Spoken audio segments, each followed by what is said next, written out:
Voilà, c'est parti, très chers internautes au Balania Congo Live Télévision. Merci à Courageant Drabisso parce que nous sommes là pour vous informer malgré période de confinement, tout ça qu'on traversé, et ça monde entier déjà secoué par virus Swana.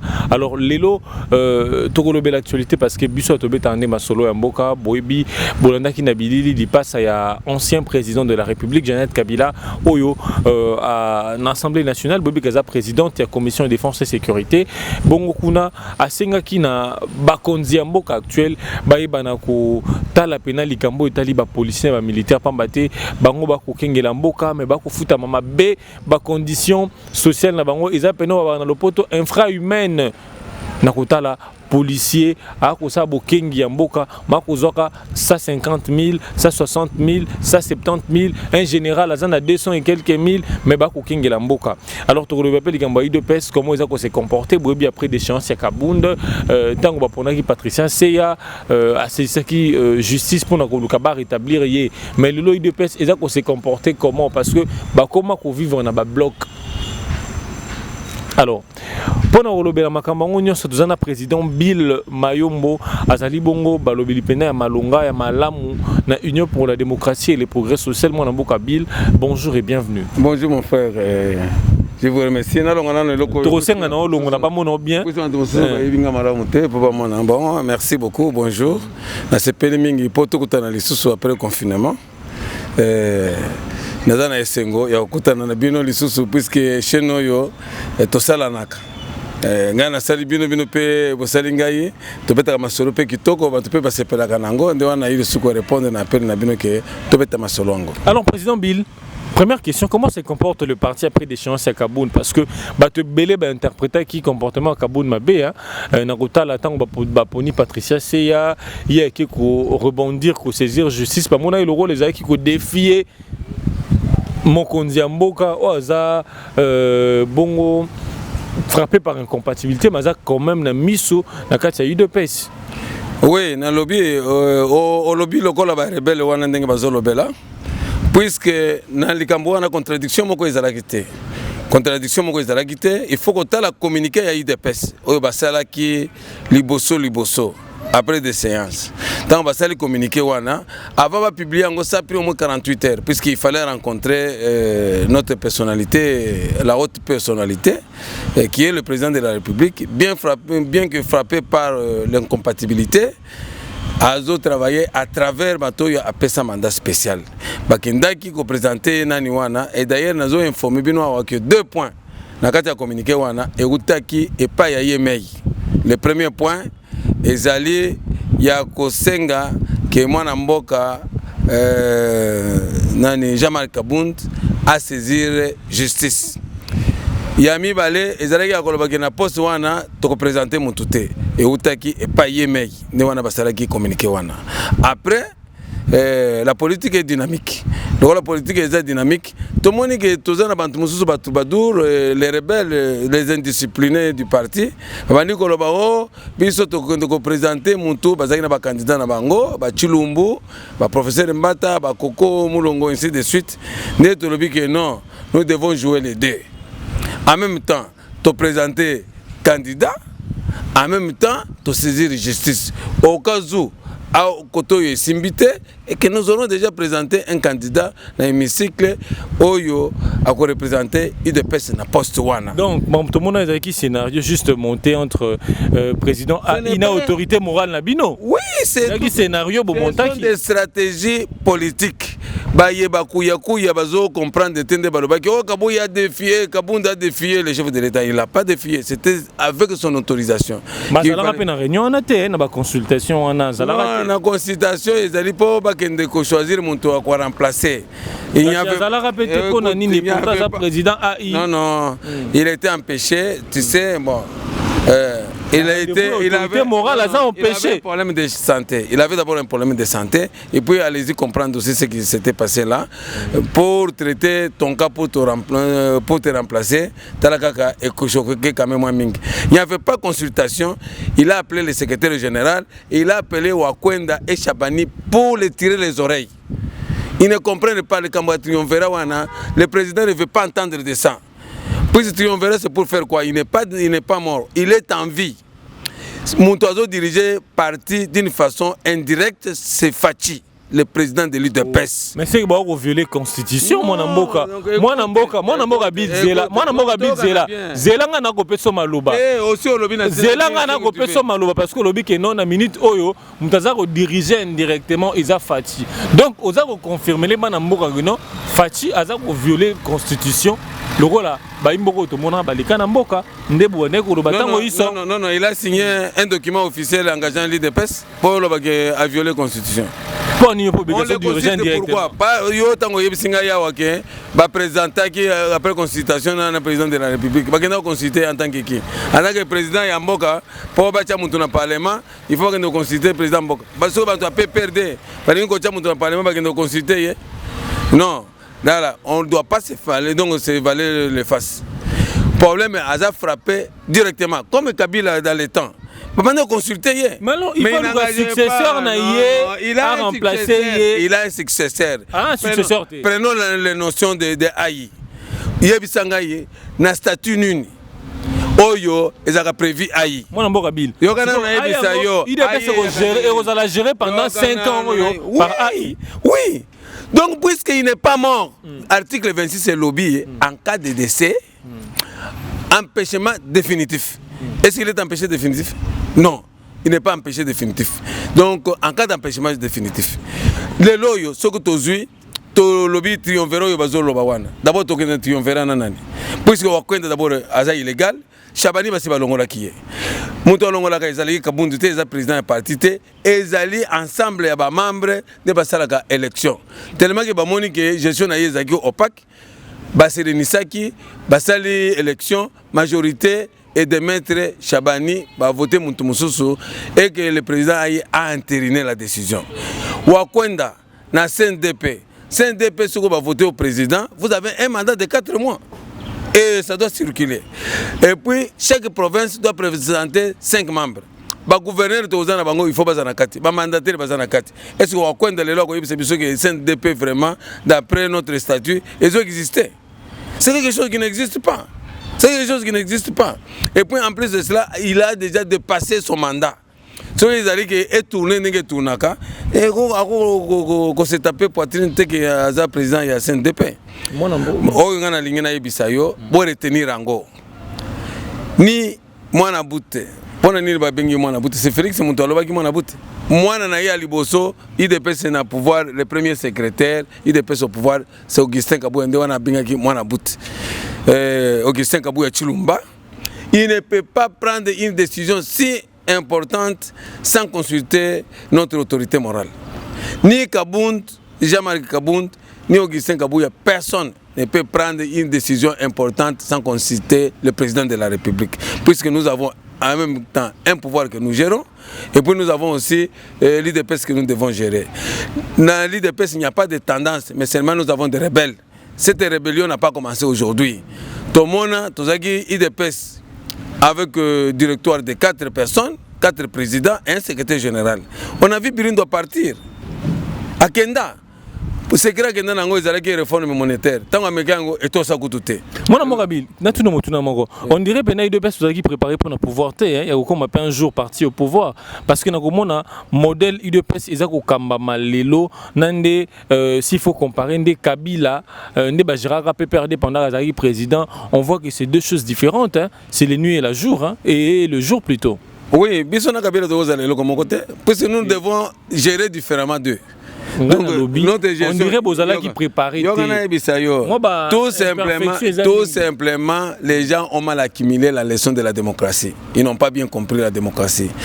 Pour eux, ils trouvent que la démocratie c'est un désordre. Et la démocratie, c'est n'importe qui doit déclarer, c'est n'importe qui doit prendre une décision. Non, la démocratie, ils ont un principe n'angopé. Oyo tokoko ko respecter poto tambola. Au moins biso on demande ko ba IDPS pyramide renversée. Oui dans l'opposition. Mais tant on commune à pouvoir, il faut mitindo et talikolo et kitanase. Faut changer le statut na bino kasi. Mais les statuts là, les statuts. Faut changer parce que la pyramide renversée. La pyramide renversée bozo ko mekolango. Si ça dépendait de moi, Koutou mandat spécial wana, ils ont suspendre les statuts. Ponanine. Ces statuts là a été beaucoup violée. Puisque les lois n'est toujours pas boyé. Tout ça na fédéral mon quoi ça légalité. Le président Félix Tango va voter donc il voté. Il n'a pas nommé les fédéraux. A nommé parce que vivre na décision en 2013. Est-ce que des décisions en 2013 ils ont tombé dicté. Notre parti statut chaque 5 ans il faut que nous congrès. Aujourd'hui nous disons que nous avons 38 ans. Tu as combien de congrès? On a fait que 2 congrès. Est-ce que les statuts étaient respectés? Le statut n'a pas été un comité national.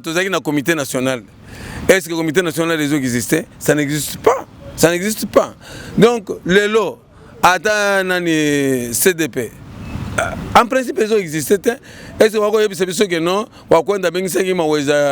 Gouverneur de l'IDPS, il congrès. 5 personnes par province, il y a le congrès, il voter que le président et le CDP. Donc, ce que tu as dit, tu as et puis, on verra, il y a organisé un congrès. Et qu'ils ont duré, je crois, 30 ou 60 jours. Alors, ce qui va dépasser de l'Ewana, tu côté de sous, na irrégularité, au moment où on n'a même pas l'argent, puisque Banto, Banoma qui Bango, ministre Banani, et bien, ils vont contribuer à la partie. C'est le pouvoir de l'IDPS. Mon amour Bill Mayombo, to kangano moke parenthèse côté to betali solo ya intervention ya mon amboka Jeannette Kabila. Jeannette Kabila, azali bongo député national, azali présidente de la commission défense et sécurité na chambre basse du parlement. Bongo yé na ba intervention na bango na ndako wana kosala ba texte tema liboso ko senga ete baleka ko améliorer penza conditions sociales, il y a des militaires, des policiers. Kota la mosala ba kosa ko kingela mboka, au futa bango 150 000, 160 000, 200 000, 250 000 pour le Zimba au gradé. Réaction na yo en tant que yoko ya membre ya parti au bazan à pouvoir les lots ezanini. Oui bien d'accord. Nous avons le droit et le devoir. Hier à sali devoir na ye. Ya kosa la déclaration wana. Bon. Pendant la transition, il passe à président de la République. Moi, j'ai créé le mémo l'ennemi du policier congolais. Là où j'ai fustigé les salaires des policiers, la dotation en tenue et en promotion. Donc on m'a arrêté, j'ai fait 123 jours. 123 jours. Pendant ce temps-là, donc les policiers touchaient combien? 5150 francs. Alors le transport, c'était à 100 francs. Alors, dans des communes telles que Ngaliema, avant de monter dans un véhicule, il fallait payer en bas. Quand vous prenez 100 fois 26 jours, ça fait combien? Sur 5400. 2600. Donc, 2600. Donc, la police a coûté combien? Pour vivre comment? Est-ce qu'ils doivent vivre miraculeusement ou comment? Donc, na pouvoir rien de konaye. Moi, j'ai été arrêté. J'ai fait 123 jours au cahier de cachot, au circo. Le lot y a zola mukazolo donc il passe na yazaki président atika ki salaire à combien na ba policier na ba militaire. Donc il faut à la nation il y a déclarer biloko mususu to yebi ka zana droit na en tant que député droit na en tant que député ko déclarer ngo biso pe lokola souverain premier il faut tozana droit pe ya ko yebi c'est que non ya zana soni ya ko déclarer biloko wana te alika ko yebi sata muntu mususu a déclarer mais mosala na ya azali député moi mboka bill mosala ya député ezani laisse-moi le temps et de vous parler. Elle était toujours député, même les législatures passées. Les passent à Yazaraki Kuna, conditions Yazaraki vraiment médiocres, et puis il fallait qu'on compte en abacan. Autant de militaires bandakola. Ils ont une situation morale là. Mais si tu as caméra na biso, tu es na camp le Fongo là, tu es na camp Kokolo, on trouvera que rien n'a changé. Ce sont les conditions le même. Nous allons parler seulement de la garde présidentielle. Bah comme quand même qui s'y a offert? Hôpital les aiguilles consultation. Ba école, bana ba komi kotanga pe na ba école bien, ils en a ba ban. Ba manda ko fanda na mabanga. Na kan donc na kan tchatch à côté donc de l'état-major général. Na kan tchatch, ils allaient qui bon. Na kan tchatch. Na kan tchatch. Mais oui, c'est ça le siège donc de la garde républicaine. Mais yo tango aye, abongisi bango ba école, abongisi ba toilette, a tchemaye. yo wana bien que tozolo makamba bandako déjà ils ont déjà posé et tika ba remise à ba clé bantu ba vivre dans des conditions décentes hein et s'il a été ni nécessaire bandako ngonyo so mokonza mboka lolengi asenga ki et s'il a été bon betela ngotolo pour là ils alli 210 maisons oyo basi basali et tika tout moi biloko ba installation combien d'éléments? Il y a force de l'ordre, 210 maisons. Nous parlons d'abord de la garde présidentielle, c'est déjà un pas. Un long voyage commence toujours par un pas. C'est déjà quelque chose, c'est déjà la bonne volonté. Mbongo bande ko zoya ration. Mbongo bande ko zoya ration. Bango bande ko liango. Bazo pesa bango kiteni ya Thomson. Mais les loyaux, bazo ration comme ndenge mususu par rapport à l'énumération. Par jour, par exemple, 8000 francs, par exemple, c'est déjà quelque chose. Nathan, on va quitter quitter à Thomson. Mais pourquoi ne pas encourager plaidoyer à mon amboka Jeannette Kabila? Vous appelez en coalition, Yoka. Vous appelez en coalition. On a encouragé quand même plaidoyer à mon amboka. Donc, tu sais que notre coalition, c'est la coalition contre nature. Na moment où nous Ata Makamboye et l'équipe à Jean-Marc Kabound. Ce n'est pas Jean-Marc Kabound qu'on est en train de combattre. On est en train de combattre Fachi. Bantoua n'a pas pensé Kabila assurance que dans une année, Toko est 25. Si Kabila est un partenaire à Fachi, à où combattre Fachi?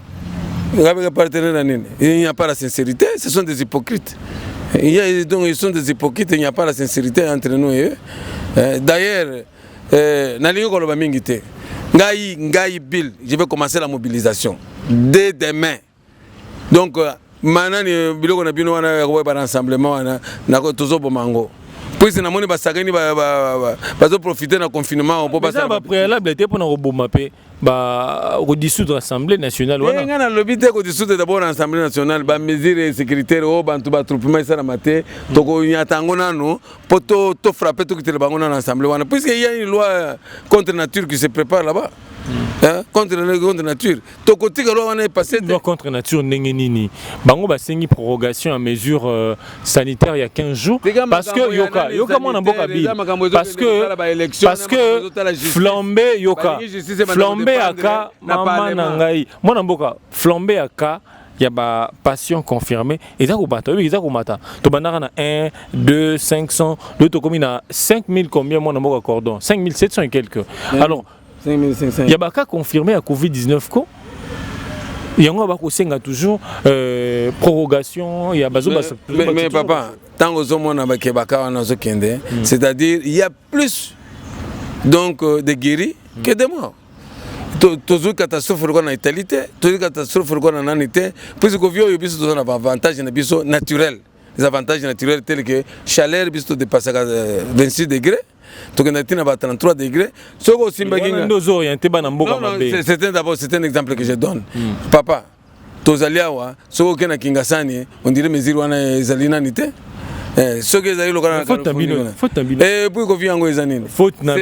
le palier enrichi avec la pneumonie.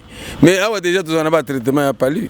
Donc c'est pour vous dire qu'en Afrique, talaka ba pays africains ils allaient en plein le Konate. Yango, ce que écoute déjà aux hypertension, écoute déjà aux diabète, et trop de sucre, écoute déjà aux tuber, et comme ça c'est un virus. Ce n'est pas du tout une maladie, c'est un virus. Moi mboka bil to suka na motuno ya sujo ya seni. Mambo le kana seni bobi que moi mboka Ronsard Malonda candidat a proposé par une faction ba confession religieuse pour na remplacer nanga aza penza contesté na ba catholique na ba église protestante. Bon, contestation est normal dans une démocratie. Ce sont des indisciplinés. Et puis les gens qui n'ont pas assimilé la bonne manière de la démocratie, la bonne leçon. On peut perdre ça à la raté. On avait perdu ça, c'est une dictature. Dans un parti où il y a un son unique, ce n'est pas un parti démocratique, c'est un parti dictatorial. Nani, Oyezo le Ganaseni. Boyebi que pour nous passer président ya Seni ezali na loi o ba votant. Donc on peut pas faire autrement. C'est-à-dire quelque part nous sommes liés na ba biloko wana. Mais nayebi que la libération de la République démocratique du Congo dépend de la population congolaise. Mukoloka Katoko s'est soulevé comme un seul homme et que nous allons marcher sur la Kabylie je pense que ce jour-là, ce sera la délivrance. Et je vous promets que ce sera pour bientôt. On a dans les paroles prophétiques. On répond à la moto, on a une question à Séni. J'ai déjà répondu, il ne faut pas me faire rentrer comme un bébé. Il y a que pour accéder là-bas, ils ont la formule, ils ont la loi. Ils allaient voter pour accéder là-bas. La loi, elle est là, elle est dure. Et ceux qui sont en défaveur, ils contester et que ça n'a pas bon, puisque c'est ça la loi. On dirait que l'IDPS bondimi na bino. C'est ça l'inconvénient de la loi. On dirait que l'IDPS ne parlez pas de l'IDPS, parlez de Bill Mayombo qui vous parle ici. Puisque moi j'ai raison en tant que Bill Mayombo. Puisque l'IDPS, il y a des bouches autorisées, comme Augustin Kabouya. Quand il parle là, il faut tirer très attention, puisque c'est la bouche autorisée du chef. Tandis que Bisso, nous faisons des analyses qui sont proches. Puisque Bisso peut toujours être proche, nous les soutenons. Toujours soutenir Jean-Marc, toujours soutenir Augustin Kabouya, toujours la stratégie Nabiso pour entamer 2023. Puisque tout d'abord, à la campagne Yamakasi pour l'IDPS, c'est lui-même le président de la République. Point où il a marqué, déjà qu'il y aura l'adhésion massive de la population et que Bisso tout quelqu'un entériné. Adhésion massive de la population? Oui. Oui. Le modèle population de confinement yango bato be ba ko benga ba na banda ko na yo monzala ebotami lelo monzala eza mo ya kala tant yo zo le lanzala ngana zo le lanzala tu m'as dit que j'ai une bonne mine c'est-à-dire nzala eza na poche à mutu tout monde la tikitoko mo lie pété banda tongo et qui ça non tala la tikitoko mo lie pété banda tongo nazo mona bana nga bazole ka wana tala ba santé za kitoko ndenge ba chema ina libande zakati non mutu nyonso ata yo tala ndenge zo mona santé kitoko. Donc, les habitants comme Moussoussou, on collecte ça temps pour rien. Allons à l'essentiel. Allons à l'essentiel. On a tout nié au non. Il doit passer que des gens massifs. Oui. Des gens massifs. Tant que population va couper fanzala. Tant que les lots. La population a besoin d'abord. La population a besoin d'abord d'un État, puisqu'il n'y avait pas un État. Donc, la population a besoin d'un État. En même temps, on va qui c'est droit. Donc, c'est-à-dire la population a besoin d'un État de droit. La population a besoin de gratuité d'abord. Donc, tout ce qui est la gratuité, tout le état de droit, mais tout le monde ils ont dit la justice, surtout le corps constitutionnel, la monnaie que non, ça m'a demandé. Tant au cours constitutionnel, ça s'avérer incompétente. Il y a qu'au trancher les cambouis. Il y a deuxième vitesse. Eh oui. C'est au Kabila qu'on gérer les lois. Puisque Bantouana va déjà Bampaka, Bazoli Ngokopesa, Banaoyo, Bazoya si ma chance. Ils doivent saisir de cette occasion, Bazo Penza, pouvoir na bango. Comme quatrième pouvoir. Pas de quoi arbitrer. Puis tu sais qu'avec la justice, attention aux yeux, tu peux perdre une chose, tu vas en misala, tu vas PDG, tu vas consulter. Moi, je vais permettre de na tenu au cours, et puis cours ya Kabila. Tandis que nous avons géré, et ça, moi, Namboka Félix Tshisekedi. Donc, Namalobano confirmé les lots, la Mouko Barino. Félix, c'est la marionnette ya Kabila. La Mouka, vous avez le journaliste indépendant. La monnaie, ma question, vous avez tendance sur le vous avez monté à Fayoulou, vous avez battu de la gangaye. Mon réalisateur.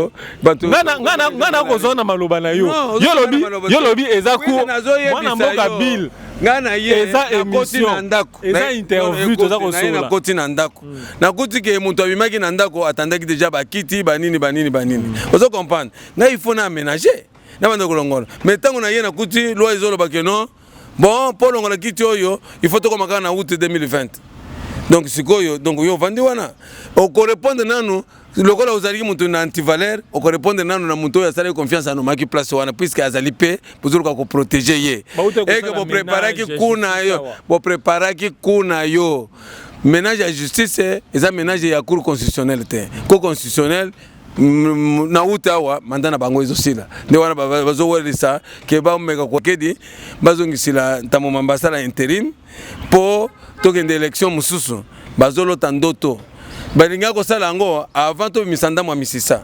sikoyo Félix azana misisa donc ce totalité muntuna bangwana mulimu na bangwana ndeto ko étrangler ngo so boyoki ka mabele sel ko ningani boye bake mukolo wana Congo se libérer siko bon samboka ndenge ni soki bino bino boza ko kana te boza na sincérité te boza na transparence entre bino na bino na FCC na cash parce que mboka eza géré par bino eza géré par deux têtes non ngambo FCC yo mo na ngambo cash yo kana yebisa yo.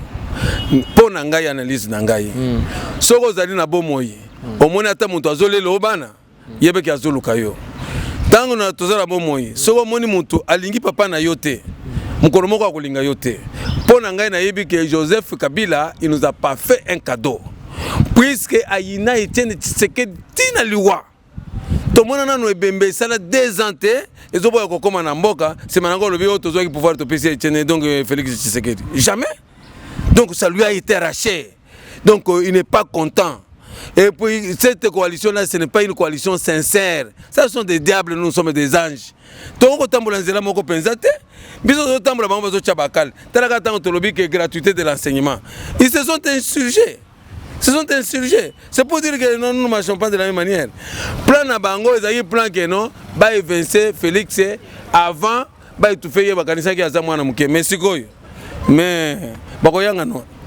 Merci beaucoup Balania Congo Live Télévision. Tokomi pa na suka ya émission na biso. Tokomi pa na suka minute. Non, loba lombango poto si. Oui, puisque ngai tango nazolo bawa nazobeta mbela na président de la République. Ala ndangai bien. Biso bazwaka biso que non toza nini informel mais mitu ezosala na agence wana ya lutte contre la corruption donc tozo linga apesa biso yango puisque biso toza lokola ba docteur tosali ba examen tosali diagnostic toyebi déjà maladie et nous avons le traitement dans nos poches baza bantu oyo bakoya na ba diplôme na bango na ya solo na ya lokuta wana baya pembeni na bango baya ko bakisa na sima na biso puisque biso toza ba kamikaze toyebi bango bien. Il suffit de l'audit documentaire à vocation nationale qui va porter sur tous les documents à caractère officiel au comment les sangwana de donc kota moto. Ah ouais, banani. Mais bah oui, bah l'action gouvernementale c'est l'administration publique, c'est là où il y a l'élite congolais.